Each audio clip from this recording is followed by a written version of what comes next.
Eh, Está un televidente o un oyente, en fin, o por cualquiera de esta red digital. El señor Ricardo Caicedo nos pregunta qué tanto tiene que ver el alto consumo de carne. Me imagino que habla de carne. Carne animal, correcto, carnes rojas. Pues realmente dentro de las recomendaciones hay mucha discusión qué tanto impacto tiene el consumo de las carnes. Y cuando se mira cuál es la dieta más recomendable, también hay discusión. Hoy en día las sociedades científicas aceptan lo que se llama la dieta mediterránea. Y esa dieta mediterránea, en general, digamos, la recomendación es no hay que evitar el consumo de carnes rojas, pero reducir el consumo de carnes rojas, aumentar el consumo de carnes blancas, especialmente pescado, por ejemplo, aumentar la ingesta de verduras y frutas, es la dieta más recomendable. Entonces fíjese que va un poquito en contravía de las recomendaciones de los vegetarianos, pero en general lo que se recomienda es reducir un poco el consumo de carne, reducir particularmente el consumo de harinas y carbohidratos, aumentar la ingesta de frutas y verduras y vegetales, y esa es en este momento la recomendación dietética más aconsejable. Doctor Gilberto, ¿cuánto tiene de grasa, por ejemplo, y que se produce en colesterol una bandeja paisa? No, depende de la bandeja paisa también. Pero realmente cuando uno se hace el examen del colesterol, sí, más o menos el 85% del colesterol que sale es el colesterol que el cuerpo produce.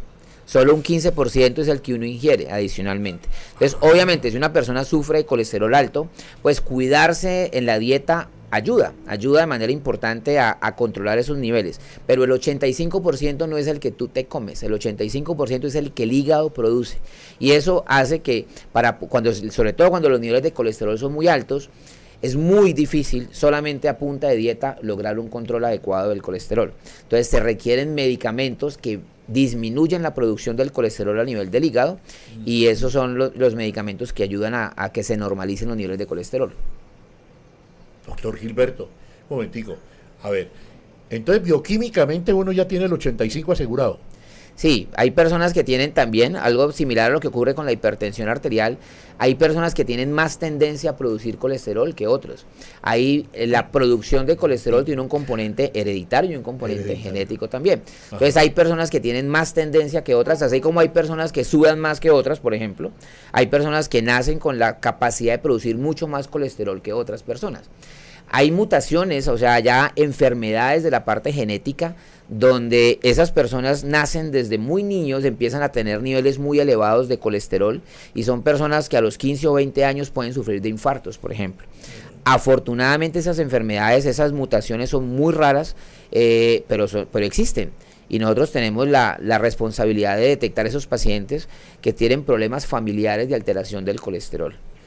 Cuando este principio es genético, ¿hay alguna forma de reducirlo?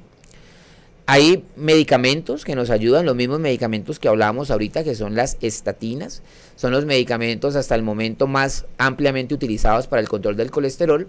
El problema grande es lo que hablábamos ahora, es que cuando la tendencia del hígado a producir colesterol es muy alta, esas estatinas seguramente no van a tener la suficiente potencia para lograr reducir los niveles de colesterol.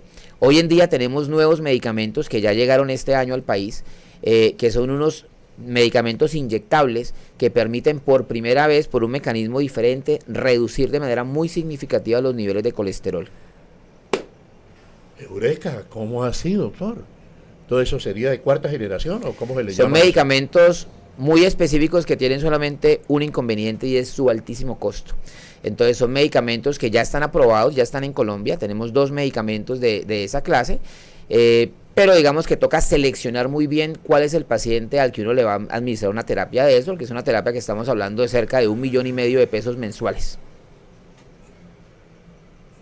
Eso no está en el post. Eso no está en el post, pero acuérdese que nuestro sistema de salud hoy en día nos permite poder brindarle a los pacientes la mejor opción disponible terapéutica que tengan, ¿cierto? Lo que pasa es que toca actuar con la responsabilidad de entender también que el paciente que pueda necesitar un medicamento de estos, toca seleccionarlo muy bien, porque no es un medicamento para colocárselo a todo paciente con colesterol alto y ya. Doctor, ¿y esa inyección entonces reduce en cuánto el colesterol? Más o menos hoy en día la reducción está alrededor del 60-65%. Entonces, por primera vez, ese nivel de colesterol malo, que es el colesterol LDL del que estamos hablando, sí, le pongo un ejemplo claro. La mayoría de las guías internacionales sugieren que un paciente que ya ha tenido un infarto, por ejemplo, maneje niveles de colesterol LDL por debajo de 70.